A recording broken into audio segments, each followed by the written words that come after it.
नमस्कार विद्यार्थी मित्र मैत्रिणींनो, केसागर पब्लिकेशनच्या केसागर करिअर अकॅडमी यूट्यूब चॅनलवरती तुमचं पुन्हा एकदा स्वागत आहे। राज्यसेवा पूर्व परीक्षा 2026 जी मे मध्ये कंडक्ट होणार आहे आणि त्याच्यानंतर साधारणतः 3 महिन्यानंतर तुमची मुख्य परीक्षा इथं कंडक्ट होत असते।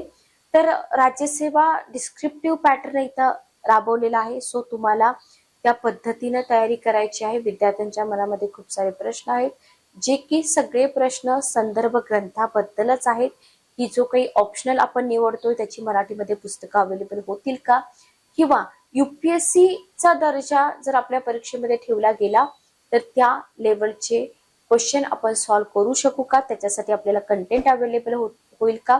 तर या सगळ्या प्रश्नांची उत्तरं तुम्हाला आजच्या या व्हिडिओमधून मिळतील। कारण का तर होय, मराठीमध्ये संदर्भ उपलब्ध आहेत आणि तेही अतिशय दर्जेदार। जशी पुस्तकं जी पुस्तकं UPSC चे विद्यार्थी वापरतायत तीच पुस्तकं तुम्हाला इथं मराठीमध्ये अनुवादित करून दिलेली आहेत केसागर पब्लिकेशनने। डेफिनेटली हा जो व्हिडिओ आहे तुमच्यासाठी अतिशय उपयोगी पडणार आहे। तर पुस्तकांच्या लिंक ज्या आहेत त्या तुम्हाला डिस्क्रिप्शन बॉक्स मध्ये मिळतील। डायरेक्ट लिंक वरती जाऊन पुस्तकं तुम्ही परचेस करू शकता, किंवा Amazon फ्लिपकार्ट वरती पण पुस्तकं अवेलेबल आहेत, तिथून तुम्ही घेऊ शकता। तुम्ही पुण्यात असाल तर केसागर बुक हाऊसला भेट द्या आणि तिथं तुम्ही पुस्तकांचा जो संच आहे तो पूर्णपणे इथं विकत घेऊ शकता। ठीक आहे, ओके। डिस्क्रिप्टिव्ह पॅटर्न आहे, खूप मोठा सिलेबस आहे आणि सगळ्यात मोठी आपली जबाबदारी आहे उत्तर लेखन। तर या सगळ्यांच्या आधी तुम्हाला आयोगाचा जो सिलेबस असतो ना, तो सिलेबस बारकाईने समजून घेणं खूप गरजेचं असतं। तर हा सिलेबस आपला शक्यतो तर तोंडपाठ असला पाहिजे का, कारण राज्यसेवा मुख्य परीक्षा म्हटलं की जवळजवळ 50% तुमचा भाग जो आहे तो करंट रिलेटेड असतो, म्हणजे तिथं करंट अफेअर्सचा संदर्भ घ्यावाच लागतो। आणि जेव्हा तुम्ही न्यूजपेपर वाचता, न्यूजपेपरमध्ये एखादी न्यूज येते तर ती न्यूज आपल्या सिलेबसशी संबंधित आहे का नाही हे तुम्हाला कधी कळेल, जेव्हा तुम्हाला तुमचा सिलेबस प्रॉपर माहित असेल, बरोबर। सिलेबसच माहित नसेल तर तुम्ही तिथं काहीच करू शकत नाही, म्हणून तुम्हाला सिलेबस इथं माहित असणं खूप जास्त गरजेचं आहे। तर मराठीमध्ये सिलेबस तुम्हाला इथं आज आपण डिकोड करून देत आहोत, सोबतच जी पुस्तकं आहेत दर्जेदार ती पुस्तकं पण इथं तुम्हाला सजेस्ट करत आहोत। ठीक आहे, ओके। बघा, परीक्षेची योजना जी असते राज्यसेवा पूर्व परीक्षा, जनरली सगळ्याच विद्यार्थ्यांना माहित असतं की पूर्व परीक्षेमध्ये 2 पेपर असतात। पेपर 1 कंपल्सरी असतो, अनिवार्य असतो। पेपर 2 अर्हताकारी असतो, म्हणजे क्वालिफाईड म्हणतो आपण। तिथे तुम्हाला 27 क्वेश्चन करेक्ट करायचे असतात। प्रत्येक पेपरला तुम्हाला 200 मार्क्स आहेत, 2 तास कालावधी आहे, ओके। पदवी तुमची इथं कंप्लीट असली पाहिजे, ठीक आहे। याच्यामध्ये पेपर 2 मध्ये तुम्हाला घटक क्रमांक 1 आणि 5 पदवी स्तर, घटक क्रमांक 6 10वी स्तर, घटक क्रमांक 7 10वी आणि 12वी स्तर। तर लक्षात घ्या, असं म्हटलं जातं पण पदवी स्तरापेक्षा पण कधी कधी उच्च लेवलचे पॅसेजेस वगैरे तुम्हाला इथे विचारले जाऊ शकतात। माध्यम मराठी इंग्रजी बायलिंग्वल पेपर असतो, मराठीमध्ये क्वेश्चन असतात तेच ट्रान्सलेट करून तुम्हाला खाली इंग्रजीमध्ये दिलेले असतात। पूर्व परीक्षा तुमची वस्तुनिष्ठ बहुपर्यायी आहे, लक्षात ठेवा। तर इथं तुम्हाला काय करायचं आहे, GS पेपर मध्ये चांगला स्कोर करायचा आहे, लक्षात घ्या। CSAT मध्ये तुम्हाला 27 क्वेश्चन करेक्ट करायचा आहे, कारण तो क्वालिफाय आहे, ठीक आहे, ओके। पेपर 1, आता जो आपण पेपर 1 बघतोय 200 मार्कांचा राज्यसेवा पूर्व परीक्षा। तर या 200 मार्कांसाठी लोकसेवा आयोग आपल्याला काय विचारतं ते आपण बघूया। तर याच्यामध्ये जर आपण बघितलं तर इथं तुम्हाला चालू घडामोडी याच्यावरचे जवळजवळ 15+ क्वेश्चन असतात, ज्याच्यामध्ये तुम्हाला तुमच्या राज्यातल्या घडामोडी, राष्ट्रीय घडामोडी, आंतरराष्ट्रीय महत्वाच्या चालू घडामोडी विचारल्या जाऊ शकतात, ठीक आहे, ओके, क्लिअर। आणि याच्यासाठी आपलं स्मॉलेस्ट जनरल नॉलेज एक विनायक घायाळ सरांचं पुस्तक आहे, ते तुम्ही वापरू शकता। तिथून बरेच क्वेश्चन तुमचे करंट अफेअर्सचे कव्हर होतात। दुसरा तुमचा सब्जेक्ट आहे इथं भारताचा इतिहास, मॉडर्न इंडियन हिस्ट्री, भारतीय राष्ट्रीय चळवळ, महाराष्ट्राच्या भारांशासह, ठीक आहे, ओके। आता लक्षात घ्या, पूर्व परीक्षेला जर तुम्ही बघितलं ना तर पूर्व परीक्षेला तुम्हाला भारताच्या इतिहासासोबतच प्राचीन भारत, मध्ययुगीन भारत, भारताचा इतिहास म्हणजे फक्त मॉडर्न इंडियन हिस्ट्री नाही, तर भारताचा प्राचीन इतिहास, भारताचा मध्ययुगीन इतिहास आणि भारताचा आधुनिक इतिहास, लक्षात घ्या। आणि याच्यामध्ये स्पेशल त्यांनी काय नोट दिलेली आहे की महाराष्ट्राच्या भारावशासह. फॉर एक्झाम्पल गांधी चळवळ तुम्ही अभ्यासताय तर त्या गांधी चळवळीमध्ये महाराष्ट्राचं कॉन्ट्रीब्युशन काय होतं हे सुद्धा तुम्हाला तिथं अभ्यासावं लागतं. म्हणजे विशेष तुम्हाला तिथं महाराष्ट्राचा जो पार्ट आहे तो अभ्यासावा लागेल. तर इथं तुम्हाला पुस्तक एक्झाम्पल दिलेलं आहे. हिस्ट्रीची आपली बरीच पुस्तकं आहेत. आधुनिक भारताचा इतिहास क्षीरसागर सरांचं पुस्तक तुम्ही वापरू शकता. महाराष्ट्राच्या इतिहासासाठी व्ही पाटील सरांची पुस्तकं वापरा. स्पेशली समाज सुधारकांसाठी तुम्ही क्षीरसागर सरांनी लिहिलेलं पुस्तक वापरू शकता.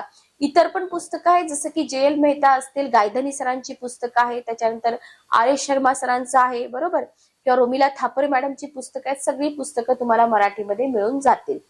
तिसरा सब्जेक्ट येतो तुमचा महाराष्ट्र, भारत आणि जगाचा भूगोल. जगाच्या भूगोलावरती जास्त क्वेश्चन नसतात पण वेटेज आहे. महाराष्ट्राचा, भारताचा प्राकृतिक, सामाजिक, आर्थिक सगळाच भूगोल इथे तुम्हाला अभ्यासावा लागतो.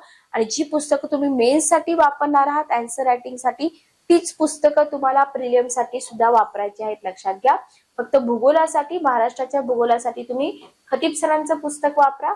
भारताचा भूगोल वस्तुनिष्ठ तुम्ही डॉक्टर अनिरुद्ध सरांचं पुस्तक वापरलं तरी चालेल. ठीक आहे, ओके. त्याच्यानंतर तुमचा पुढचा सब्जेक्ट येतो भारत आणि महाराष्ट्र, ज्याला आपण जनरली पॉलिटी म्हणतो. राज्यशास्त्र, प्रशासन, याच्यामध्ये संविधान आहे, राजकीय प्रणाली आहे, पंचायती राज, नगर प्रशासन, सार्वजनिक धोरण, हक्क विषयक प्रश्न. तर हे सिलेबस मध्ये तुम्हाला इतकंच दिसतं, पण पॉलिटीचं पुस्तक जवळजवळ 1000 पेजेसचं असतं आणि तिथून कोणताही पार्ट तुम्हाला एक्झाम मध्ये विचारला जाऊ शकतो. तर इथं तुम्हाला काय करायचं आहे, polity of India with special reference to Maharashtra, only one पुस्तक वापरायचं आहे जे तुम्हाला पूर्व परीक्षा आणि तुमच्या मुख्य परीक्षेसाठी सुद्धा उपयोगी पडू शकेल. ठीक आहे, ओके, क्लिअर. त्याच्यानंतर बघा आर्थिक आणि सामाजिक विकास, शाश्वत विकास, इकॉनॉमिक्स म्हणतो आपण याला, इकॉनॉमिक्स पार्ट 2. इकॉनॉमिक्स पार्ट 1 जो आहे तो पण राज्यसेवेला विचारला जातो प्रिलियम मध्ये, पण फार थोडे क्वेश्चन असतात. जो आर्थिक आणि सामाजिक विकास आहे याला आपण इकॉनॉमिक्स पार्ट 2 म्हणतो. याच्यामध्ये तुम्हाला शाश्वत विकास, दारिद्र्य, समावेशन, लोकशाही, सामाजिक क्षेत्रातील उपक्रम, हा सगळा जो भाग आहे ना, हा सगळा भाग तुम्हाला इथे विचारला जातो. तर इथं भारतीय अर्थशास्त्र आपलं पुस्तक लवकरच प्रकाशित होत आहे. तोपर्यंत तुम्ही देसले सरांचं पुस्तक वापरू शकता, बेस्ट बुक आहे. ठीक आहे. त्याच्यानंतर पुढचा आपला सब्जेक्ट येतो जो स्पेशली राज्यसेवासाठीच आहे, पर्यावरण परिस्थिती, जैवविविधता, हवामान बदल. इथं तुम्हाला विशेष म्हणजे याच्यामध्ये काही तुम्हाला पीएचडी करायची गरज नाही, लक्षात घ्या. आपलं नेतनकर सरांचं पुस्तक आहे ते तुम्ही वापरू शकता, संपूर्ण पारिस्थितिकी, जैवविविधता, हवामान आणि हवामान बदल, योगेश नेतनकर. ठीक आहे, ओके. आणि के सागर सामान्य विज्ञान. आता शेवटचा जो तुमचा सब्जेक्ट राहतो सामान्य विज्ञान, 25 प्रश्न असतात, 50 मार्क्स असतात. या आपल्या पुस्तकाचं वैशिष्ट्य आहे की पूर्वी जेवढे काही आपले पेपर झालेत तिथं 25 पैकी 24 प्रश्न, 25 पैकी 23 प्रश्न आपल्या रवी भूषण सरांचं जे पुस्तक आहे त्या पुस्तकातून आलेलं आहे. आता रवी भूषण सरांचं पुस्तक आहे मूळतः इंग्रजी आणि हिंदीमध्ये, त्याचा अनुवाद केलाय केसागर पब्लिकेशनने. ठीक आहे, ओके, क्लिअर. चला, इथं तुम्हाला पूर्व परीक्षेसाठी 29वी आवृत्ती तुम्ही वापरा, ज्याला आपण ठोकळा म्हणतो. 18वी आवृत्ती नक्की वापरा, ज्याच्यामध्ये तुम्हाला प्रिव्हियस इयर क्वेश्चन पेपर मिळतात. इथं तुम्हाला पर्यावरणाचं पुस्तक दाखवलेलं आहे, संपूर्ण पारिस्थितिकी, जैवविविधता आणि हवामान बदल. ठीक आहे, ओके, क्लिअर. तर हा झाला तुमचा पूर्व परीक्षेचा पेपर 1 चा सिलेबस. ठीक आहे. इथपर्यंत काही डाऊट असतील तर तुम्ही कमेंट बॉक्स मध्ये विचारा. तुमचा पेपर 2 येतो इथं 200 मार्कांचा, सीसॅटचा पेपर म्हणतो आपण याला. याच्यामध्ये आकलन आहे, संवाद कौशल्यांसह आंतरव्यक्तिगत कौशल्य आहे, तर्कशुद्ध तर्क आणि विश्लेषणात्मक क्षमता, ओके, निर्णय क्षमता, समस्या निराकरण, सर्वसाधारण मानसिक क्षमता. 6वा पॉइंट इथं मूळ संख्याता, ज्याच्यामध्ये अंक, त्याचे संबंध किंवा इथं तुम्हाला आलेख, तक्ता, कोष्टक. म्हणजे बघा, लक्षात घ्या, स्पेशली हेच म्हणून हेच नाही, जे काही ट्रेंडिंग मध्ये चालू आहे, IBPSच्या एक्झाम असतात बँकिंगच्या वगैरे, तिथे ज्या पद्धतीने तुम्हाला गणित बुद्धिमत्ता चाचणीचे प्रश्न विचारले जातात अगदी सेम तसेच प्रश्न तुम्हाला राज्यसेवा पूर्व परीक्षा सीसॅट मध्ये विचारले जातात. ठीक आहे. मराठी इंग्रजी भाषा आकलन कौशल्य, ज्याला आपण जनरली पॅसेजेस म्हणतो, तर हे पॅसेजेस अतिशय उच्च दर्जाचे असतात, लक्षात ठेवा. त्याच्यासाठी प्रॅक्टिस खूप जास्त गरजेची आहे टाइम मॅनेज होण्यासाठी. ठीक आहे. सीसॅट साठी आपलं पुस्तक आहे समग्र मार्गदर्शक, विनायक घायाळ सरांचं. त्याच्यानंतर शशिकांत अन्नदाते सरांचं एक पुस्तक आहे आणि मराठी उतारे नेतनकर सर आणि नेतनकर मॅडमांचं पुस्तक इथं तुम्हाला मिळून जातं. तर पेपर क्रमांक 2 जो आहे क्वालिफाईंग आहे. इथं तुम्हाला 33% गुण मिळवणं आवश्यक आहे. 33% गुण नाही मिळवले तर तुमचा जीएसचा जो पेपर आहे तो तपासला जात नाही, लक्षात घ्या. निगेटिव्ह मार्किंग वगैरे तुम्हाला माहित असेल की कुठं निगेटिव्ह मार्किंग असते, कुठं निगेटिव्ह मार्किंग नसते. त्याच्यामुळे या पॉइंट वरती मी जास्त इथं वेळ घालवत नाही. ठीक आहे. ओके. चला, त्याच्यानंतर इथे तुमची राज्यसेवा मुख्य परीक्षा. राज्यसेवा मुख्य परीक्षा. विद्यार्थी परीक्षा तर देत असतात, पण विद्यार्थ्यांना हेही माहित नसतं की आपली राज्यसेवा मुख्य परीक्षा जी आहे ती आहे किती मार्काची. ठीक आहे. तर ही लेखी परीक्षा आहे 1750 गुण. ओके. मुलाखत 275 गुण. एकूण 2025 गुणांची ही परीक्षा आहे. 2025 गुणांची परीक्षा आहे. याच्यामध्ये पेपर किती आहेत, कशा पद्धतीचे तुम्हाला इथं मार्क्स आहेत हे तुम्ही व्यवस्थित समजून घ्या. इथं जर बघितलं पेपरचे कोड आहेत बघा. पेपर क्रमांक 1 कोड 1001, विषय मराठी, गुण आहेत 300. मानक 10वी म्हटलं जातं, पण त्यापेक्षा पण जास्त लेवलचा पेपर सेट होतो. माध्यम मराठी, कालावधी आहे 3 तास. ठीक आहे. किती वेळ? 3 तास. ओके. 25% गुणासह अहर्ता कार्य. 25% गुण इथं या 2 पेपरमध्ये तुम्ही अचीव्ह केले पाहिजेत. वर्णनात्मक पारंपरिक स्वरूप असेल.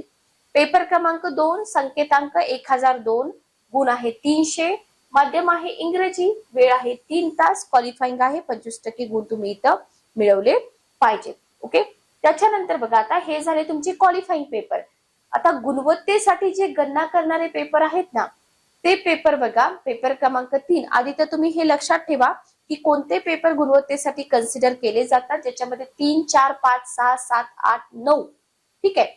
हे 3 पासून 9 पर्यंतचे जे पेपर्स आहेत ना, इथे तुम्हाला विशेष मेहनत घ्यायची आहे. तर पेपर क्रमांक 3 येतो तुमचा निबंध, जिथं तुम्ही तुमच्या कल्पना, तुमची क्रिएटिव्हिटी दाखवू शकता. 250 मार्काचा हा पेपर आहे निबंधाचा. पदवी, कालच मी तुम्हाला निबंधाचे प्रकार वगैरे सांगितले आहेत. मराठी इंग्रजी दोन्ही तुम्हाला निबंध लिहावे लागतात. वेळ असतो 3 तास. ठीक आहे. कंपल्सरी आहे ते सगळे पेपर. पेपर क्रमांक 4 जो आहे जीएस पेपर 1 म्हणतो आपण त्याला, 250 मार्काचा असतो. मराठी इंग्रजी मध्ये माध्यम तुम्ही निवडू शकता. आन्सर रायटिंगचा 3 तास. ठीक आहे. ओके. त्याच्यानंतर तो जीएस पेपर 2 पदवी लेवल, मार्क्स आहेत 250, वेळ असतो 3 तास. जीएस पेपर 3 याचा सिलेबस मी तुम्हाला सांगेन. मराठी इंग्रजी 250 मार्क, 3 तास. जीएस पेपर 4 250 मार्क, मराठी इंग्रजी मध्ये 3 तास. जीएस पेपर 4 पर्यंत इथं तुम्ही बघितले, ज्याला पेपर क्रमांक 7 पण आपण म्हणतो. त्याच्यानंतर अतिशय महत्वाचे 2 पेपर ज्याच्यावरती तुम्ही तुमची पोस्ट मिळवू शकता, तो म्हणजे तुमचा ऑप्शनल. ठीक आहे. ऑप्शनल मध्ये वैकल्पिक विषय पेपर 1 250 मार्काला असतो. वैकल्पिक विषय पेपर 2 250 मार्काला, म्हणजे तुमचा ऑप्शनलच असतो 500 मार्काला. लक्षात आलं? तर 500 मार्क ऑप्शनलचे आणि निबंधाचे 250 मार्क किती झाले? 750 मार्क जे आहेत ना, इथं तुम्ही काहीतरी तुमची वेगळी क्रिएटिव्हिटी दाखवू शकता. लक्षात घ्या.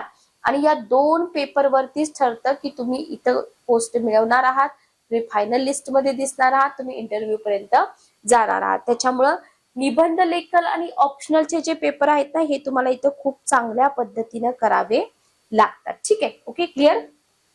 तर 9 पेपर लक्षात घ्या. 3 ते 7 साठी आता इथं तुम्हाला टीप दिलेली आहे. 3 ते 7 बरोबर. वैकल्पिक विषय 2 पेपर सोडून 3 ते 7 साठी उमेदवाराला प्रश्नपत्रिकेतील उत्तरे जी आहेत ना, ती उत्तरे मराठी किंवा इंग्रजी मध्ये देण्याचा पर्याय उपलब्ध असेल. लक्षात घ्या. आता वैकल्पिक विषयाचा प्रॉब्लेम काय आहे? जर तुम्ही मराठी इंग्रजी माध्यम नमूद केले असेल ज्या पेपरसाठी, त्याच भाषेतून म्हणजे एकतर मराठी किंवा इंग्रजीतून उत्तरे देता येतील. ज्या विषयांचं माध्यमच इंग्रजी आहे तिथे तुम्हाला इंग्रजीतूनच उत्तरं लिहावे लागतील.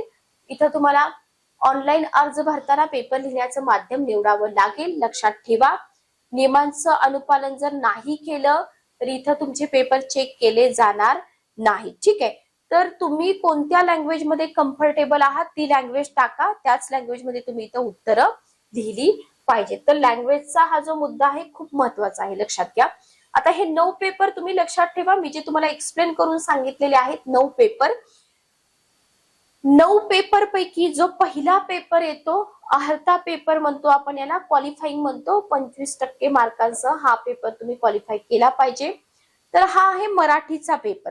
ठीक आहे, पहिला पेपर आहे तुमचा मराठीचा पेपर, ज्याच्यामध्ये तुम्हाला काय करायचं आहे, महत्वाचं गद्याचं वाचन, आकलन क्षमता, मराठी भाषेमध्ये स्पष्टपणे अचूकरित्या कल्पना स्पष्ट करण्याची क्षमता जी आहे ना ती या पेपर मधून तपासली जाते किंवा या पेपरचं उद्दिष्ट आहे असं तुम्ही म्हणू शकता. तर इथं तुम्हाला काय केलेलं असतं, पहिल्या सेक्शन मध्ये तुम्हाला इथं पॅराग्राफ असतात, दुसऱ्या सेक्शन मध्ये तुम्हाला संक्षिप्त लेखन करावं लागतं, तिसऱ्या पार्ट मध्ये परिपाठ शब्दसंग्रह आणि चौथ्या पार्ट मध्ये लघु निबंध. ठीक आहे, ओके. आणि 5वा पार्ट जो असतो ना सिंपल आहे, ट्रान्सलेशन असतं, एक मराठी पॅसेज दिलेला असतो त्याचं तुम्हाला इंग्रजीमध्ये ट्रान्सलेशन करायचं असतं. तर हा पेपर क्वालिफाईंग आहे, लक्षात घ्या. या पेपर मधले जे गुण तुम्ही काही मिळवणार आहात ना ते तुमच्या मेरिट लिस्ट साठी काउंट केले जात नाहीत, हे तुम्ही इथं नोट करून घ्या. ठीक आहे, पुस्तक तुम्हाला अवेलेबल आहे, पात्रता पेपर मराठी, तुम्ही वापरा, याचा नक्कीच तुम्हाला फायदा होईल. दुसरा पेपर आहे जो क्वालिफाईंगच आहे, सेम पेपर इंग्रजीचा, इथं पण तुम्हाला परिच्छेद आकलन, संक्षिप्त लेखन, परिपाठ शब्दसंग्रह, लघु निबंध. ठीक आहे, याच्यासाठी सुद्धा आपलं पुस्तक अवेलेबल आहे, क्वालिफाईंग पेपर इंग्लिश लँग्वेज, पात्रता पेपर इंग्रजी. ठीक आहे, ओके, क्लिअर. चला, नेक्स्ट आहे पेपर 3 जो आहे 250 मार्कांसाठी निबंधाचा पेपर, जो की आपल्यासाठी खूप खूप जास्त महत्वाचा आहे. लक्षात घ्या, करंट अफेअर्स मधले लेख वाचणे.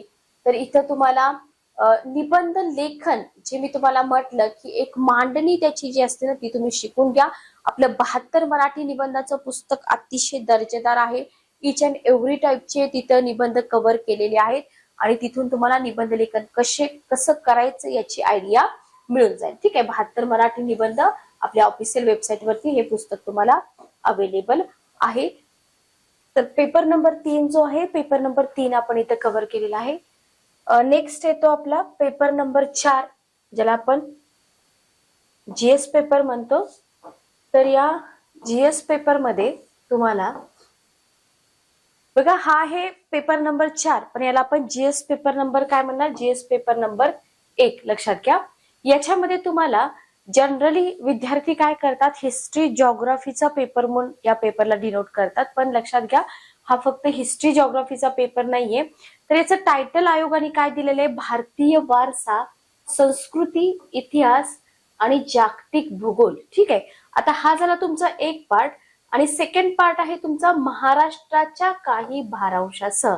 म्हणजे इथं तुम्हाला महाराष्ट्राच्या अनुषंगाने इथं भारतीय वारसा, संस्कृती, इतिहास याचा सगळ्याचा अभ्यास करायचा आहे आणि जागतिक भूगोलाचा जो पार्ट आहे तो याच्यामध्ये सेपरेटली तुम्हाला अभ्यासावा लागतो. ठीक आहे, बघा सिलेबस जो आहे, सिलेबस डिकोड करणं खूप जास्त गरजेचं असतं. तर तुम्ही आपल्या प्लेलिस्ट मध्ये जर गेलात तर प्लेलिस्ट मध्ये तुम्हाला इच अँड एव्हरी पेपरचा सिलेबस जो आहे तो इथे डिकोड करून दिलेला आहे. तर याच्यामध्ये भारतीय संस्कृतीमध्ये तुम्हाला प्राचीन भारतापासून आधुनिक काळापर्यंत जी कलेची रूपं आहेत, ठीक आहे, त्याच्यानंतर साहित्य आहे, स्थापत्य कला आहे. आता स्थापत्य कले म्हणजे फॉर एक्झाम्पल बघा टेम्पल आर्किटेक्चर आहे, बरोबर, जसं की आपण हेमाडपंथी मंदिरं बघतो. जर तुम्ही डाऊन साऊथला गेलात, द्रविडियन आर्किटेक्ट शैली जी आहे ती तुम्हाला तिथे दिसून येते. तर हा जो इथं क्रम आहे हा तुम्हाला इथे करावा लागतो स्थापत्य कलेचा. Art and culture separate part यूपीएससीचे विद्यार्थी अभ्यासतात. नितीन सिंघानिया सरांचं एक पुस्तक आहे जे आर्ट अँड कल्चर साठी बेस्ट आहे. पुस्तक आहे इंग्रजी आणि हिंदी मध्ये. तुम्हाला त्या पुस्तकाचे जे चॅप्टर्स आहेत, जे मेन चॅप्टर्स आहेत, मराठीमध्ये ट्रान्सलेट करून इथं आपल्या चॅनलवरती मी शिकवलेले आहेत. तुम्ही प्लेलिस्ट मध्ये सर्च करा. आणि आता इथं स्पेशली महाराष्ट्राच्या काही भारांशासह म्हटलंय, तर तुम्हाला काय करायचंय, महाराष्ट्राचा सांस्कृतिक वारसा जो आहे ना तो पण अभ्यासायचा आहे. मग त्याच्यासाठी तुम्हाला वापरायचं हे पुस्तक महाराष्ट्राचा सामाजिक सांस्कृतिक इतिहास. लेखक आहेत शेनोलीकर सर आणि देशपांडे सर. म्हणजे सिंगानिया सरांचं पुस्तक जर तुम्ही वापरलं तर तिथून तुमचं ऑल ओव्हर भारताबद्दल कंप्लीट होईल. आणि जो महाराष्ट्राचा विशेष भारांश तुम्हाला इथे करायला सांगितलाय, कारण का आपण देतोय महाराष्ट्र लोकसेवा आयोगाची एक्झाम. सो तुम्हाला हा जो पार्ट आहे ना, हा पार्ट इथं कव्हर करावा लागेल. पुस्तक बाय करण्यासाठी तुम्हाला डिस्क्रिप्शन बॉक्स मध्ये लिंक मिळेल, त्या लिंकवरती जाऊन तुम्ही पुस्तक परचेस करू शकता. ठीक आहे. महाराष्ट्राचा इतिहास भारताच्या पार्श्वभूमीवर हे तुम्हाला प्रिलियमला पण उपयोगी पडणार आहे आणि मेन्सला पण उपयोगी पडणार आहे. ठीक आहे. ओके. सोबतच तुम्ही इथं महाराष्ट्रातील संत चळवळ, जसं की वारकरी संप्रदाय आहे, वारकरी संप्रदायावरती तुम्हाला क्वेश्चन विचारले होते. पण पाठीमागच्या ज्या एक्झाम होत्या त्या कशा होत्या, डिस्क्रिप्टिव्ह नव्हत्या, ऑब्जेक्टिव्ह होत्या. त्याच्यामुळे सोपं जात होतं. जसं की तुम्हाला एक क्वेश्चन विचारला होता, भारुड होतं एक. ठीक आहे. विंचू चावला ह्या भारुडाच्या ओळी दिल्या होत्या आणि ते भारुड किंवा प्रसिद्ध भारुड कोणी लिहिलेलं आहे किंवा कोणाचं आहे असं विचारलं होतं. तर सेम तशाच पद्धतीचं कंटेंट वापरायचंय, फक्त तुम्हाला रिटर्न लिहायचं इथे. ठीक आहे. तुम्हाला इथं उत्तर लिहायचे. तर महाराष्ट्रातील संत चळवळीच्या विशेष संदर्भामध्ये तुम्हाला भक्ती आणि तत्वज्ञान हा जो इथं टॉपिक दिलेला आहे, हा विशेषतः तुम्हाला कव्हर करायचा आहे. आधुनिक भारताच्या इतिहासामध्ये तुम्हाला 18व्या शतकाच्या मध्यापासून ते आतापर्यंत, म्हणजे आफ्टर इंडिपेंडन्स आपण प्रिलियमला करत नाही, पण मेन्सला तुम्हाला आफ्टर इंडिपेंडन्स करावं लागतं. महत्वपूर्ण व्यक्ती आणि समस्या. ठीक आहे. स्वातंत्र्य लढा जर तुम्ही बघितला तर स्वातंत्र्य लढ्यातील विविध टप्पे आणि देशाच्या निरनिराळ्या भागामधील स्वातंत्र्य लढ्यात योगदान देणाऱ्या महत्वाच्या व्यक्ती, त्यांचे स्वातंत्र्य लढ्यामधले योगदान जे आहे ना, ते सगळं तुम्हाला इथं अभ्यासावं लागतं. स्वातंत्र्य उत्तर एकत्रीकरण आणि देशांतर्गत पुनर्रचना, यालाच आपण काय म्हणतो, आफ्टर इंडिपेंडन्सचा इतिहास. ठीक आहे. ओके. म्हणजे स्वातंत्र्यानंतरचा इतिहास. तर इथं तुम्हाला जेवढं काही सिलेबस दिलेला आहे आयोगाचा, तर सिलेबस तेवढाच नाहीये, त्याच्या अंतर्गत अनेक सब टॉपिक पडतात. पुस्तकं तुम्हाला इथं एक महाराष्ट्रातील समाज सुधारक म्हणून एक पुस्तक दिलेलं आहे, साहित्यिक भारतीय विचारवंत आणि अन्य महनीय व्यक्ती. हे पुस्तक का वापरायचं ते पण मी सांगते. आन्सर रायटिंग करताना आपल्याला काही कोटेशन, सुभाषित, मोठ्या मोठ्या लोकांचे जे विचार असतात ते थोडेसे मांडावे लागतात, जेणेकरून आपलं उत्तर आहे ते अधिक आकर्षक बनेल. सो ऑप्शनल तुमचं असेल, हिस्ट्री ऑप्शनल असेल तरी सुद्धा तुम्ही हे पुस्तक वापरू शकता आणि जीएस पेपर 1 साठी थोडीफार तुम्हाला मदत या पुस्तकामधून होऊन जाते. ठीक आहे. त्याच्यानंतर मॉडर्न इंडियन हिस्ट्रीसाठी तुम्हाला इथं क्षीरसागर सरांचं एक पुस्तक मिळून जातं, आधुनिक भारताचा इतिहास. याच्या सोबतच तुम्ही जे.एल. मेहता सरांचं पुस्तक, रोमिला थापर मॅडमचं पुस्तक आणि मध्ययुगीन भारतासाठी तुम्ही आर.एस. शर्मा सरांचं पुस्तक वापरू शकता. ठीक आहे. तर इथं आपला पेपर नंबर 4 आणि जीएस पेपर 1 संपतो म्हणजे बुकलिस्ट संपते. त्याच्यानंतर आपण येतो पुढच्या पार्टकडे. पुढच्या पार्टमध्ये तुम्हाला इथं जे.एल. मेहता सरांचं पुस्तक मी तुम्हाला सांगितलेलं आहे ऑलरेडी. त्याच्यानंतर गायधनी सरांचं एक पुस्तक आहे, प्राचीन भारताचा इतिहास. त्याच्यानंतर जोशी सरांचं एक पुस्तक आहे. पुस्तकं भरपूर आहेत बघा, याच्यापैकी एक 4 ते 5 पुस्तकं तुम्ही घ्यायलाच पाहिजेत. 1-2 पुस्तकामधून तुमचं आन्सर रायटिंगचं कंटेंट कव्हर होणार नाही. ठीक आहे. जगाचा इतिहासासाठी जोशी सरांचं पुस्तक वापरा. तुम्हाला मॉडर्न इंडियन हिस्ट्रीसाठी ऍटलिस्ट 2 पुस्तकं, प्राचीन भारतासाठी 2 पुस्तकं, मेडिवल हिस्ट्रीसाठी 2 पुस्तकं, त्याच्यानंतर जगाच्या इतिहासासाठी 2 पुस्तकं. आता तुम्ही म्हणाल की मॅडम 6 ते 8 पुस्तकं हिस्ट्रीचीच इथं होत आहेत, बरोबर. पण लक्षात घ्या 250 मार्काचा पेपर आहे. 250 मार्काचा पेपर आहे आणि तिथं जी कॉम्पिटिशन राहते इतर विद्यार्थ्यांसोबत, बरोबर. मार्केटमध्ये जी कॉमन पुस्तकं आहेत सगळे विद्यार्थी तीच पुस्तकं वापरणार, म्हणजे तुमच्या आणि त्यांच्या उत्तरामध्ये काही भिन्नता दिसून येणार नाही. सो आपल्याला जर जास्त मार्क गेन करायचे असतील तर युपीएससीचे विद्यार्थी जी पुस्तकं वापरतात तीच पुस्तकं आपण वापरली तरी इथं आपल्याला विशेष फायदा होऊ शकतो. ठीक आहे. जगाच्या इतिहासामध्ये तुम्हाला कुठून सिलेबस करायचा आहे, 18व्या शतकापासून औद्योगिक क्रांती, जागतिक युद्ध, देशाच्या भूसीमांची पुनर्रचना, वसाहतवाद, निर्वसाहतवाद, राजकीय तत्वज्ञान. राजकीय तत्वज्ञानामध्ये काय येतं बघा, साम्यवाद येतो किंवा भांडवलशाही आहे, समाजवाद आहे. तर हा सगळा भाग आपल्याला कशामध्ये करावा लागतो, राजकीय तत्वज्ञानामध्ये. ठीक आहे. आणि आता हे राजकीय तत्वज्ञान जेव्हा तुम्ही करता तेव्हा त्याची जी रूपं असतात राजकीय तत्वज्ञानाची आणि त्या रूपांचा समाजावरती काय परिणाम होतो किंवा परिणाम म्हणण्यापेक्षा प्रभाव पडतो, तर हा सगळा भाग तुमचा इथं कव्हर केला जातो जगाच्या इतिहासामध्ये. ठीक आहे. आणि शेवटचा जो पार्ट येतो याच्यामध्ये भारतीय समाजाची ठळक वैशिष्ट्ये, तर एक 5 ते 6 व्हिडिओ लेक्चर मध्ये हा तुमचा भाग संपतो. पण याच्यावरती फिक्स क्वेश्चन असतात भारतीय समाजाच्या ठळक वैशिष्ट्यावरती. ठीक आहे. ओके. आणि भारतीय समाजातील विविधता. तर जगाच्या इतिहासासाठी जोशी सरांचं पुस्तक वापरा. आणि आता याच्यावरती क्वेश्चन नक्की येतात कसे, आपली तर ही डिस्क्रिप्टिव्ह एक्झाम आहे, मे बी आता तुमची दुसरी एक्झाम असेल, 25 ची पहिली होऊन जाईल, त्याच्यामुळे 25 चा एक पेपर तुम्हाला अभ्यासायला मिळेल. पण जास्तीत जास्त क्वेश्चन तुम्हाला अभ्यासाला मिळाले पाहिजे, त्याच्यासाठी तुम्हाला काय करायचंय, युपीएससीचा जो पेपर आहे ना, हाच पेपर युपीएससीला आहे, जीएस पेपर 1. तर त्यांचे आतापर्यंतचे म्हणजे 13 पासून 2013 पासून ते 2025 पर्यंतचे युपीएससीचे सगळे क्वेश्चन पेपर तुम्हाला अभ्यासायचे. कारण का, कट कॉपी पेस्ट क्वेश्चन तिथूनच असणार आहेत तुम्हाला, कारण युपीएससीच्या धर्तीवरच हा डिस्क्रिप्टिव्ह पॅटर्न इकडं राबवला जातोय. नेक्स्ट पेपर तुमचा आहे सामान्य अध्ययन 2. ठीक आहे. त्याच्या आधी आपण याच्यामधला थोडासा राहिलेला भाग कंप्लीट करू. आता या पेपरमध्ये जनरली ज्याला तुम्ही हिस्ट्री जिओग्राफीचा पेपर म्हणता, या पेपरमध्ये तुम्हाला भारतीय समाज हा जो टॉपिक तुम्ही अभ्यासताय त्याच्यामध्ये महिला संघटनांची भूमिका, लोकसंख्या, लोकसंख्येशी संबंधित मुद्दे आहेत, दारिद्र्य आणि विकासात्मक प्रश्न, नागरीकरण यांच्याशी निगडीत समस्या, त्याच्यावरच्या उपाययोजना. ठीक आहे. ओके. तर हा पार्ट तुमचा इथं कव्हर करावा लागतो. आणि भारतीय समाज आणि त्याच्यावरती पडणारा जो प्रभाव आहे आणि महिलांशी संबंधित फिक्स क्वेश्चन असतात, अजिबात हे टॉपिक एक्झाम मध्ये स्किप केले जात नाहीत. त्याच्यानंतर जागतिकीकरण, तर जागतिकीकरणासोबत तुम्ही मोठे मोठे लोकांचे लेख वगैरे वाचत असाल तर जागतिकीकरणाचे भारतीय समाजावर काय परिणाम झाले किंवा आता सध्याच्या सिच्युएशन मध्ये काय परिणाम होत आहेत ते सगळं तुम्हाला इथं कव्हर करावं लागतं. सामाजिक सबलीकरण आहे, जातीयवाद, प्रांतवाद आणि धर्मनिरपेक्षता ह्या ज्या संज्ञा आहेत ह्या तुम्हाला डिटेलमध्ये कराव्या लागतात. आणि इथं तुमचा भारतीय समाजाचा पार्ट संपतो. ओके. म्हणजे जगाचा इतिहास, बरोबर, त्याच्यानंतर तुमचा प्राचीन भारत, मध्ययुगीन भारत आणि आधुनिक Bharat, after independence, before independence. आणि याच्यानंतर येतो भूगोलाचा पार्ट. भूगोलामध्ये तुम्हाला जगाचा प्राकृतिक भूगोल आणि त्याची ठळक वैशिष्ट्ये, याच्यामध्ये तुम्हाला मॅप बऱ्यापैकी ड्रॉ करावे लागतात. ठीक आहे.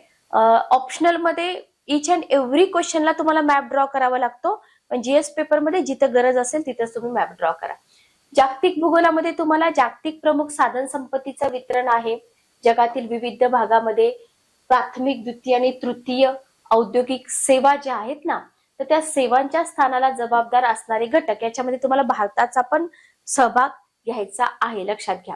त्याच्यानंतर तुम्हाला इथं भूकंप, तत्सुनामी, ज्वालामुखी, चक्रीय वादळ, याच्यामध्ये करंट अफेअर्सचा रोल महत्वाचा आहे, लक्षात घ्या. इव्हन लिहून पण घ्या की तुम्ही जेव्हा उत्तर लिहिताय तेव्हा तिथं उदाहरणं देणं खूप जास्त गरजेचं असतं. एखादा मुद्दा तुम्ही लिहिलाय आणि त्या मुद्द्याची पुष्टी करण्यासाठी तुम्हाला काय करावं लागतं, उदाहरण द्यावं लागतं. ठीक आहे. तर आता रिसेंटमध्ये ज्या काही जागतिक घडामोडी चालू आहेत प्राकृतिक भूगोलाशी रिलेटेड, ठीक आहे, त्या तुम्हाला इथं लिहाव्या लागतात आणि त्याच्यासाठी तुम्हाला डेली करंट अफेअर्सच्या नोट्स काढाव्या लागतात.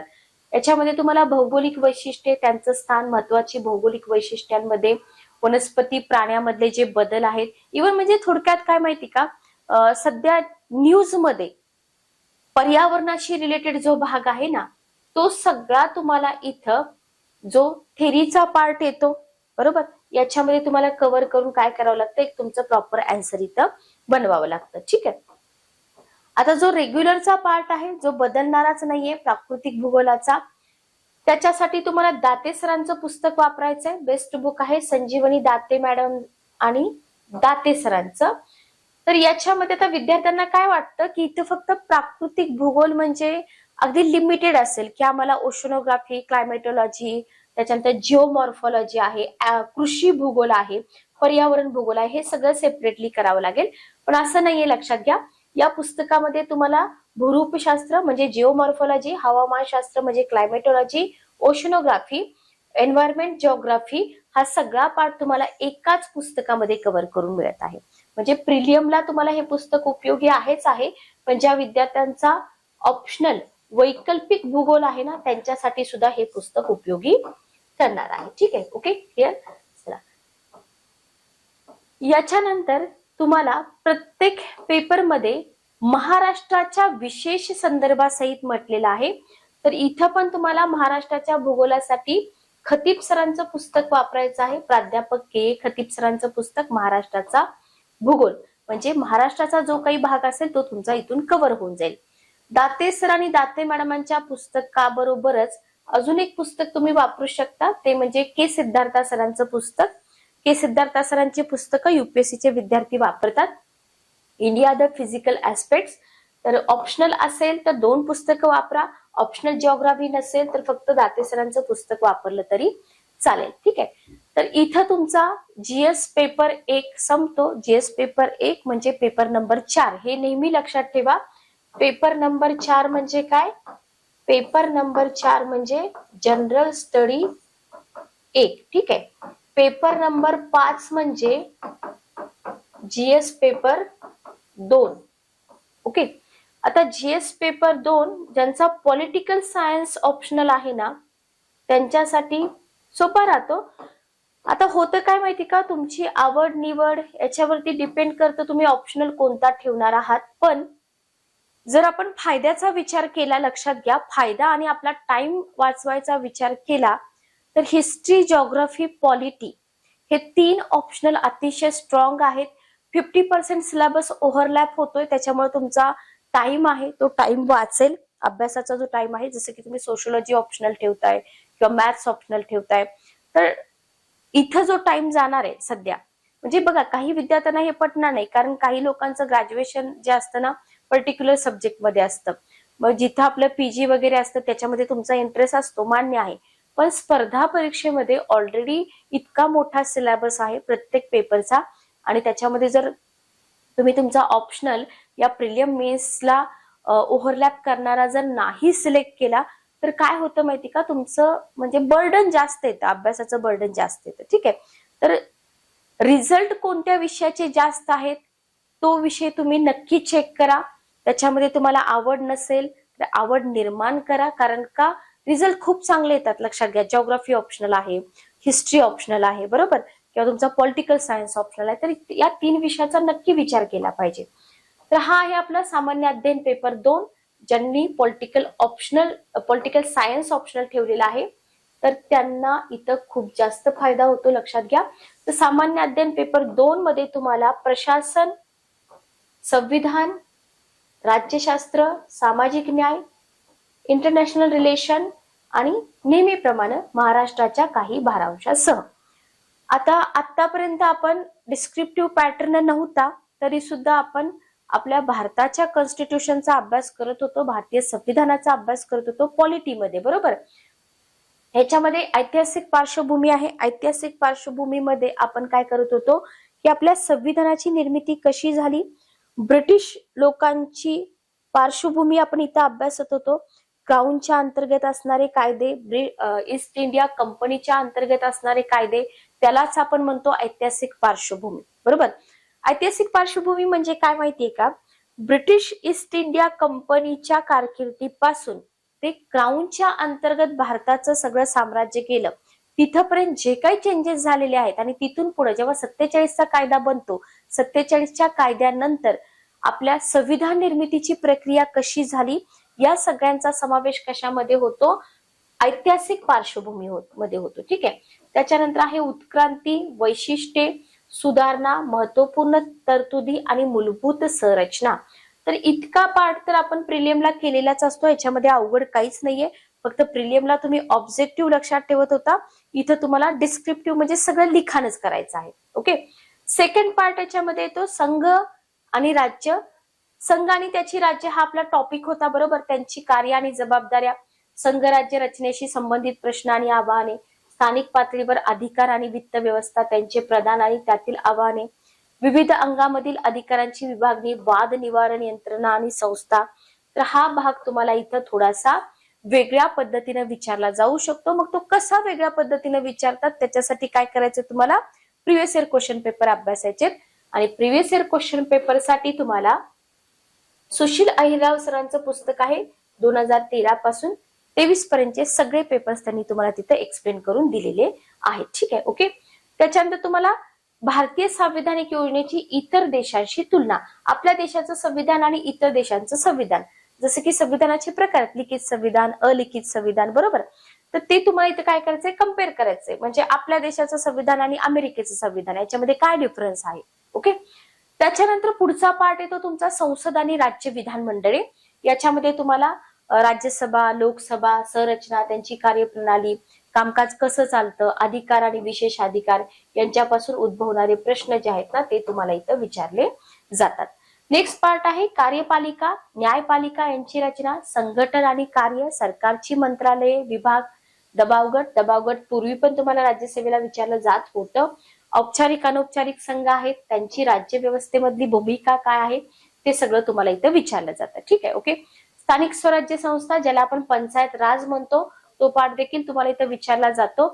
त्याच्यानंतर लोकप्रतिनिधित्व अधिनियम, आता जर तुम्ही बघितलं तर बऱ्याच म्हणण्यापेक्षा जवळजवळ सगळ्याच एक्झाम मध्ये आरटीआय ऍक्ट, लोकप्रतिनिधित्व अधिनियम आहे, लोकसेवा हक्क अधिनियम आहे, विचारले जातात, लक्षात घ्या.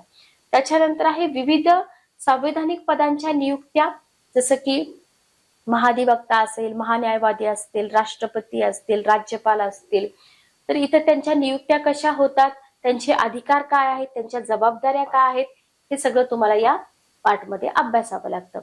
त्याच्यानंतर तुम्हाला वैधानिक नियामक आणि विविध अर्धन्यायिक मंडळांशी संबंधित माहिती अभ्यासावी लागते. पुढचा पार्ट येतो विविध क्षेत्रांमधील विकासासाठी सरकारची धोरणं काय आहेत, घटक काय आहेत, त्यांचं संकल्पना आणि अंमलबजावणी करताना उद्भवणाऱ्या समस्या. ठीक आहे, ओके. नेक्स्ट पार्ट येतो तुमचा विकास प्रक्रिया आणि विकास उद्योग. याच्यामध्ये बघा अशासकीय संघटना, स्वयंसहाय्यता गट, विविध गट व संघ, देणगीदार, धर्मादाय संस्था, संस्थात्मक व इतर हित संबंधित व्यक्ती यांच्या भूमिका तुम्हाला इथं अभ्यासाव्या लागतात. ठीक आहे, ओके, क्लिअर.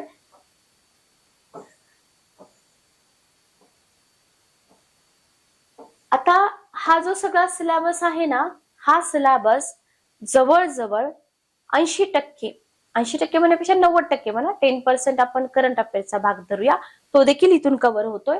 तर आपलं एक पुस्तक आहे polity of India with special reference to Maharashtra. या पुस्तकामधून तुम्ही हा जो भाग आहे हा भाग सगळा कव्हर करू शकता. परंपरागत वर्णनात्मक परीक्षेसह वस्तुनिष्ठ प्रश्नांच्या तयारीसाठी उपयुक्त असा हा एकमेव संदर्भ आहे जो तुम्हाला आन्सर रायटिंग साठी सुद्धा इथं उपयोगी पडणार आहे. ठीक आहे, ओके. पंचायत राजचा पाठ तुमचा व्ही पाटील सरांच्या पुस्तकातून कव्हर होईल, जिथे तुम्हाला आन्सर रायटिंग साठी मुद्दे मिळून जातील. ठीक आहे. त्याच्यानंतर या पेपर मधला पुढचा पार्ट आहे आपला समाजातील दुबळ्या घटकांसाठी केंद्राच्या व राज्याच्या कल्याणकारी योजना, या योजनांची कामगिरी, यंत्रणा, कायदे, दुबळ्या घटकांच्या संरक्षणासाठी आणि लाभासाठी गठीत केलेल्या संस्था व मंडळे, आरोग्य, शिक्षण, मानव संसाधन यांसारख्या सामाजिक क्षेत्रसेवांशी निगडीत घटकांच्या विकास आणि व्यवस्थापन संबंधातले प्रश्न, दारिद्र्य व उपासमार यांच्याशी संबंधित प्रश्न. त्याच्यानंतर आहे प्रशासन, पारदर्शकता, उत्तरदायित्व, ई प्रशासन. याच्यामध्ये तुम्हाला उपयोजने, प्रतिमाने, यश, मर्यादा, क्षमता यांच्याबाबतचे महत्वाचे पैलू आहेत. त्याच्यानंतर नागरिकांची सनद अभ्यासावी लागते, पारदर्शकता आणि उत्तरदायित्व आणि संस्थात्मक व इतर उपाययोजना हा पाठ तुम्हाला इथं अभ्यासावा लागतो. त्याच्यानंतर आहे नागरी सेवांची लोकशाहीमधील भूमिका काय आहे, भारत आणि शेजारील राष्ट्र यांचे संबंध काय आहेत, बरोबर. द्विपक्षीय आणि प्रादेशिक व जागतिक गट आणि भारताचा समावेश असणारे किंवा भारताच्या हितसंबंधाला बाधा पोहोचवणारे करारनामे जे आहेत ना ते सगळे तुम्हाला इथं अभ्यासावे लागतात. इंटरनॅशनल रिलेशन हा जो पार्ट येतो ना हा जवळजवळ 100% म्हणा स्टॅटिकचा भाग पुस्तकातून कव्हर होतो, पण जवळजवळ हा सगळाच पार्ट तुमचा करंट अफेअर्स वरती डिपेंड करतो. त्याच्यामुळे याच्यासाठी तुम्हाला योजना मासिक वापरावं लागेल, न्यूजपेपर वाचावे लागतील, इंडियन एक्सप्रेस आहे, द हिंदू आहे, लाईव्ह मिनिट आहे, याच्यापैकी कोणतंही एक न्यूजपेपर तुम्ही वाचायला हवं. लोकसत्ता, लोकमत वाचू नका, याच्यामध्ये इतकं जास्त कंटेंट मिळत नाही. ठीक आहे, ओके. पुस्तक तुम्हाला हे मिळून जाईल बी पाटील सरांचं, विजय नाईक सरांनी, हर्षवर्धन यादव सरांनी लिहिलेलं. ठीक आहे. त्याच्यानंतर तुम्हाला पंचायत राजसाठी व्ही पाटील सरांचं मी एक पुस्तक सांगितलं होतं आणि आणखी एक पुस्तक के सागर सरांचं आहे, ते देखील तुम्ही वापरू शकता. पुढचा पाठ तुमचा इथे येतो, विकसित आणि विकसनशील देशांच्या धोरणाचा आणि राजकारणाचा भारताच्या हितसंबंधांवर आणि भारतीय भांडवलदारांवर होणारा परिणाम, महत्वाच्या आंतरराष्ट्रीय संस्था, अभिकरणे, मंच इत्यादी रचना आणि जनादेश. ओके, तर हा सगळा पाठ तुम्हाला इथे अभ्यासावा लागतो. लक्षात घ्या. भारतातील समाज कल्याण आणि समाज कल्याण प्रशासन, RD सचदेव सरांचं पुस्तक आहे. पुस्तक बघून घ्या. या पुस्तकाला तुम्हाला दुसरा कुठलाच ऑप्शनल नाही, तुम्हाला हे पुस्तक अभ्यासावंच लागणार आहे. अदरवाईज काय होतं माहिती का, पेपरची तयारी तुम्ही करता पण जे क्वेश्चन आहेत ना, ते क्वेश्चन तुमचे कव्हर होत नाहीत.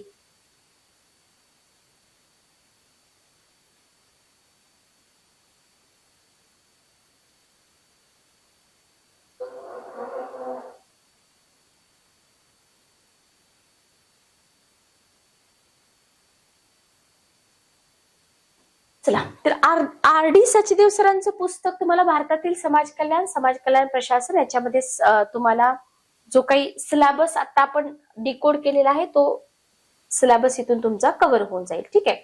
इथं तुमचा GS पेपर 2 संपतो.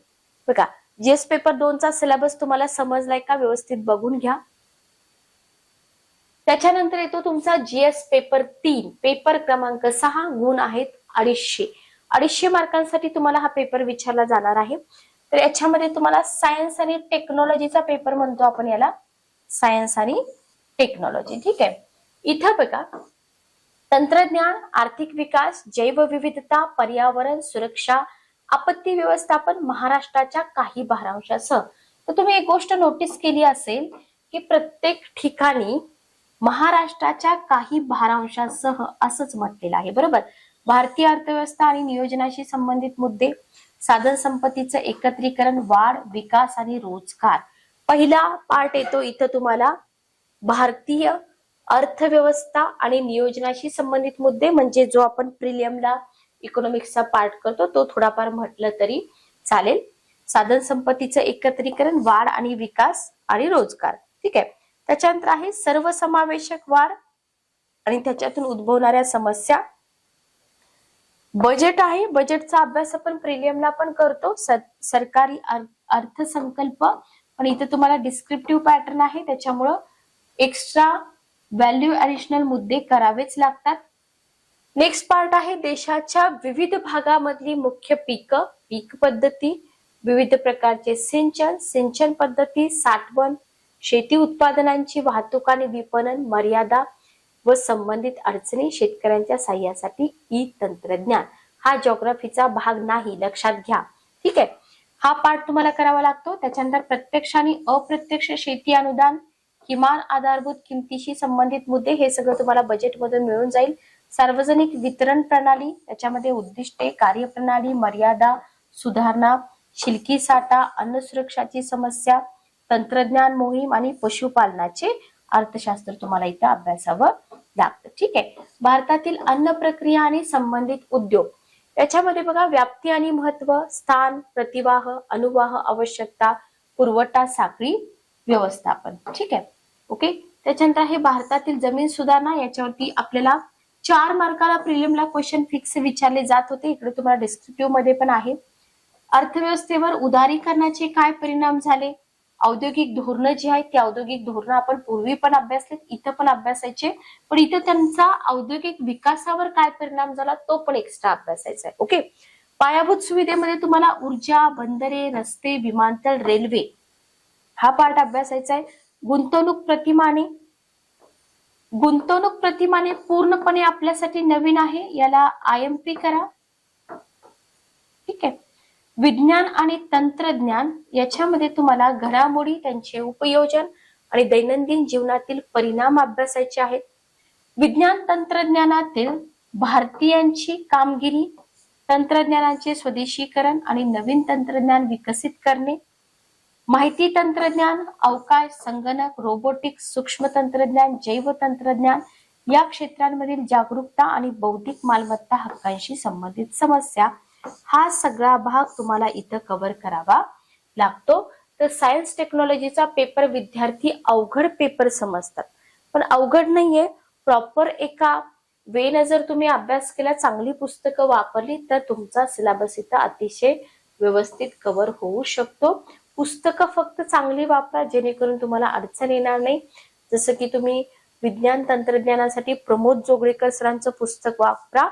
पुस्तकासोबतच साइड बाय साइड तुम्हाला चालू घडामोडींचा सुद्धा अभ्यास इथे करावा लागतो. ठीक आहे, ओके. संपूर्ण पारिस्थितिकी, जैवविविधता, हवामान बदल हे पुस्तक नेतनकर सरांचं आहे. हे देखील तुम्हाला इथं वापरायला लागेल. ठीक आहे, ओके.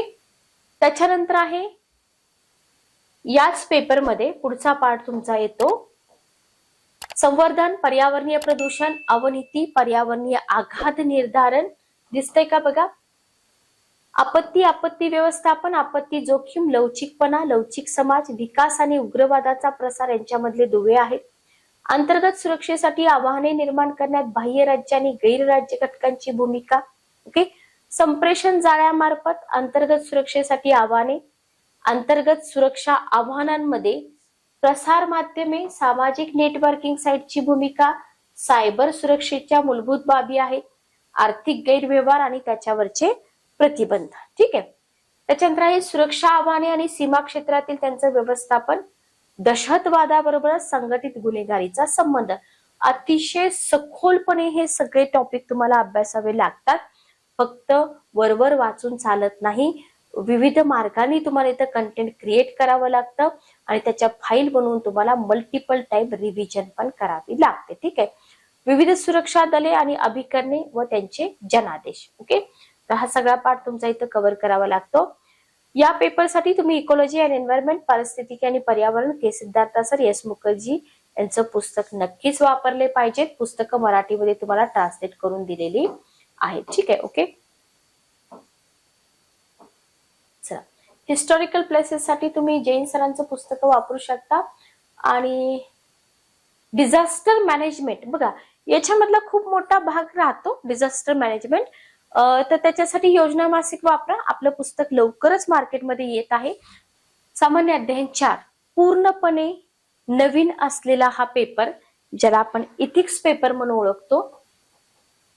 तर हा पेपर बघा कसा आहे माहिती का? इथं तुम्हाला तुमचे जे विचार आहेत, तुम्ही स्वतः जे आहेत, बरोबर, एक भावी अधिकारी म्हणून तुम्ही कसे असाल ते रिप्रेझेंट करण्याचा पेपर तुम्ही म्हणू शकता. ठीक आहे. नीतिशास्त्र, सचोटी आणि अभियोग्यता. आता इथं बघा तुम्हाला उमेदवारांची सचोटी, सार्वजनिक जीवनामधला तुमचा समंजसपणा, समाजाशी व्यवहार करताना तुम्हाला सामोरे जाव्या लागणाऱ्या विविध समस्या आणि संघर्षाबाबतच्या समस्या सोडवण्याच्या दृष्टिकोनाशी संबंधित आपली म्हणजे उमेदवारांची वृत्ती कशी असेल, त्यांचा दृष्टिकोन कसा असेल, हे तपासणारे प्रश्न तुम्हाला या पेपरमध्ये असतात. म्हणजे थोडक्यात काय माहिती का, की तुम्ही अधिकारी झाल्यानंतर तुम्ही डिसिजन कसे घ्याल हे चेक केलं जातं या पेपरमधून. ठीक आहे, ओके. याच्यामध्ये जे प्रश्न आहेत ना, या प्रश्नांमध्ये पैलू निश्चित करण्यासाठी केस स्टडीज असतात. एखादी केस तुम्हाला दिली जाते आणि त्याच्यावरती तुम्हाला सोल्युशन काढायला सांगितलं जातं. त्याच्यानंतर स्थूल क्षेत्रांचा पण समावेश केलेला आहे. सिलेबस जर तुम्ही बघितलं तर इथे तुम्हाला नीतिशास्त्र सिंपल, आता हे 25चा एक पेपर झाला, तुमचा 26चा पेपर आहे. सिंपल क्वेश्चन विचारतील, जसं की नीतिशास्त्र म्हणजे काय, बरोबर. तर नीतिशास्त्र म्हणजे काय शिकायसाठी त्याच्या आधी तुम्हाला तत्वज्ञानाकडे थोडंसं वळावं लागेल, बरोबर. म्हणजे बेसिक मी सांगते तुम्हाला इथं. तर नीतिशास्त्र आणि मानवी परस्पराभिमुखता, ठीक आहे, ह्युमन इंटरफेरन्स. तर इथे तुम्हाला मानवतेच्या नीतिमत्तेचं सार, निर्धारक आणि परिणाम, त्याच्यानंतर नैतिकता म्हणजे काय, नैतिकतेचे परिणाम, बरोबर. नीतिशास्त्र खाजगी आणि सार्वजनिक संबंधांमधील ओके डिफरन्स तुम्हाला इथे विचारला जाऊ शकतो. मानवी मूल्य आहेत, महान नेते, सुधारक आणि प्रशासक यांचं जीवन आणि शिकवण यांपासून धडे आणि मूल्ये रुजवण्यासाठी कुटुंब, समाज आणि शैक्षणिक संस्था यांच्या काय भूमिका असतील, हा पाठ तुमचा कुठे येतो? नीतिशास्त्र आणि मानवी परस्पराभिमुखता याच्यामध्ये. ठीक आहे. त्याच्यानंतर येतो अभिवृद्धी, हा बरोबर आहे, अभिवृद्धी सेकंड पार्ट. याच्यामध्ये तुम्हाला घटक संरचना, कार्य, त्याचा प्रभाव आणि विचार व वर्तन याच्याशी संबंधित. सुरुवातीला तर बघा, छोट्या छोट्या संज्ञांसाठी एक बुक तुम्हाला करावी लागेल, कारण मी तुम्हाला सुरुवातीलाच बोलले की हा विषय तुमच्यासाठी पूर्णपणे नवीन आहे पण इंटरेस्टिंग आहे, बरोबर. तर अभिवृद्धी, घटक संरचना, कार्य, त्याचा प्रभाव आणि विचार वर्तन यांच्याशी संबंध, नैतिक आणि राजकीय अभिवृद्धी, सामाजिक परिणाम आणि पाठपुरावा. ठीक आहे, ओके. त्याच्यानंतर याच्यामध्येच तुम्हाला पुढचा सब टॉपिक पडतो, नागरी सेवेसाठी अभियोग्यता आणि मूलभूत मूल्यांचं काय इम्पॉर्टन्स आहे, सचोटी म्हणजे काय, निपक्षपातीपणा म्हणजे काय, पक्षीय निरपेक्षता म्हणजे काय, वस्तुनिष्ठता, सार्वजनिक सेवेसाठी समर्पण, सहानुभूती, सहिष्णुता आणि दुर्बल घटकांप्रती सहानुभूती. ठीक आहे, ओके. हा पाठ तुम्हाला इथं कव्हर करावा लागतो. त्याच्यानंतर आहे भावनिक बुद्ध्यांक, बरोबर. याच्यामध्ये तुम्हाला संकल्पना आणि त्याची उपयोगिता, प्रशासन आणि कारभारामध्ये त्यांची उपयोगिता आणि उपयोजन, एवढासा पाठ तुम्हाला अभ्यास करावा लागतो, पण पूर्णपणे नवीन आहे. भारत आणि जगातील नैतिक विचारवंतांचे आणि तत्वज्ञानांचे योगदान, सगळ्यात सोपा पाठ, या पेपर मधला सगळ्यात सोपा पाठ. याच्यासाठी एक पुस्तक आहे, सिंपल तेवढं पुस्तक केलं तर तुम्हाला इथं याच्यावरचे क्वेश्चन सॉल्व्ह होऊन जातात. नेक्स्ट पार्ट आहे याच्यामध्ये लोक प्रशासनातील सार्वजनिक आणि नागरी सेवा, मूल्य आणि नैतिकता. इथं जर आपण बघितलं तर इथं तुम्हाला स्थिती आणि समस्या, सरकारी खाजगी संस्थांमध्ये जी नैतिक चिंता आहे, नैतिक कोंडी आहे, त्याचा अभ्यास करावा लागतो. नैतिक मार्गदर्शनाचे सोर्स म्हणून कायदे नियम असतील, विनिमय आणि सतसत विवेक बुद्धी, उत्तरदायित्व आणि नैतिक शासन आहे, शासनामध्ये नैतिकता आणि नैतिक मूल्यांचं बळकटीकरण, आंतरराष्ट्रीय संबंध आणि निधीकरणामधील नैतिक समस्या आहे, निगम प्रशासन आहे. हा सगळा पाठ तुम्हाला कुठं अभ्यासावा लागतो? नैतिकतेमध्ये अभ्यासावा लागतो. ठीक आहे, ओके, क्लिअर. आता इथिक्सचा अभ्यास करायचा कसा, याच्यासाठी लाईव्ह लेक्चर मी एक घेतलं होतं. थोडस सर्च करा, आपल्या प्लेलिस्ट मध्ये सर्च करा, मिळून जातील तुम्हाला लेक्चर्स. पुढचा पार्ट येतो याचा प्रशासनातील सभ्यता. प्रशासनातील सभ्यता, इथं तुम्हाला लोकसेवक म्हणजे काय, सेवेची संकल्पना, प्रशासन आणि सभ्यता यांचा तत्वज्ञानात्मक आधार, माहितीची देवाणघेवाण, सरकारमधील ट्रान्सपरन्सी, आरटीआय ऍक्ट, नीती संहिता, आचारसंहिता, नागरिकांची सनद, कार्यसंस्कृती, सेवा प्रदानाचा दर्जा, सार्वजनिक निधीचा विनियोग आणि भ्रष्टाचाराची आव्हाने. हे सगळं कुठं अभ्यासतोय आपण? हे सगळं आपण प्रशासनातील सभ्यतेमध्ये अभ्यासतोय. ठीक आहे. आणि यावरती ज्या सगळ्या समस्या दिलेल्या आहेत त्या घटनांचा अभ्यास आपल्याला इथं करायचा आहे. याच्यासाठी तुम्हाला वापरायचंय आपलं आशिष जैतपाळ सरांचं पुस्तक अशा पद्धतीने सरांनी लिहिलेलं आहे जिथं तुमचे 13 पासून 24 पर्यंत युपीएससीला जे इथिक्सचे प्रश्न विचारलेले आहेत सगळे प्रश्न तुमचे इथून कव्हर होऊन जातील. ठीक आहे, ओके. चला बघा, वैकल्पिक विषय भूगोल. आता इथं वैकल्पिक विषयाची जी लिस्ट आहे ना, ती लिस्ट खूप मोठी आहे. तुमचा जो कोणता वैकल्पिक विषय असेल तो विषय तुम्ही इथं घेऊन व्यवस्थित सिलेबस बघून घ्या. तर इथं तुम्हाला एकच मिनिट थांबा. बर,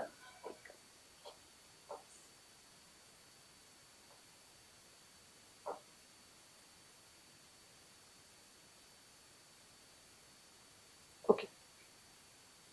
तर इथं आपण काय करूया, इथं आपलं सेशन संपूया. म्हणजे इथं तुमचा प्री आणि मेन्सचा सगळा सिलेबस डिकोड करून झालेला आहे, लक्षात घ्या. बऱ्यापैकी पुस्तकं पण मी तुम्हाला इथं सजेस्ट केलेली आहेत. याच्यानंतर आपण काय करूया, भूगोल वैकल्पिक, इतिहास वैकल्पिक, मराठी साहित्य आणि जेवढी आपल्या पब्लिकेशनची पुस्तकं आहेत वैकल्पिकसाठी ते आपण वेगळे सेशन इथं कंडक्ट करूया, जेणेकरून तुमचा जो वैकल्पिक असेल तो व्हिडिओ तुम्ही इथं बघू शकता. तर लेक्चर कसं वाटलं कमेंट करून नक्की सांगा. राज्यसेवा देत असाल, पूर्व परीक्षेची तयारी करत असाल, मुख्य परीक्षेची तयारी ऑलरेडी तुम्ही चालू केलेली असेल तर आपली पुस्तकं अतिशय दर्जेदार आहेत. पुस्तक मागवण्यासाठी तुम्ही आपल्या डिस्क्रिप्शन बॉक्समध्ये ज्या लिंक दिलेत त्या लिंकवरून पुस्तकं बाय करू शकता, किंवा तुम्ही आपल्या ऑफिशियल वेबसाईटवरती जावा, किंवा तुम्ही पब्लिकेशनच्या नंबरवरती कॉल करा जर पूर्ण संच तुम्हाला पाहिजे असेल. आणि जर तुम्ही पुण्यात असाल तर केसागर बुक हाऊसला भेट द्या आणि तिथं तुम्ही स्वतः पुस्तकं बघून पुस्तकं परचेस करू शकता. ठीक आहे, ओके. तर मे मध्ये आहे आपली पूर्वपरीक्षा, त्या अनुषंगाने तुम्ही इथं अभ्यास चालू करा. ठोकळा फक्त शेवटच्या दिवसामध्ये वापरायचा असतो. ठोकळा वापरणं म्हणजे पूर्ण अभ्यास नव्हे. तर तुम्हाला आता थेरीची पुस्तकं वापरावीच लागतील, अजून ही वेळ गेलेली नाहीये. तर तुम्ही व्यवस्थित मार्गदर्शन घेऊन आणि एक प्रॉपर पद्धतीनं तुमचा मॅप बनवून इथं तुम्ही तुमच्या यशापर्यंत पोहोचू शकता. भेटूया नेक्स्ट सेशन मध्ये. Good day, take care.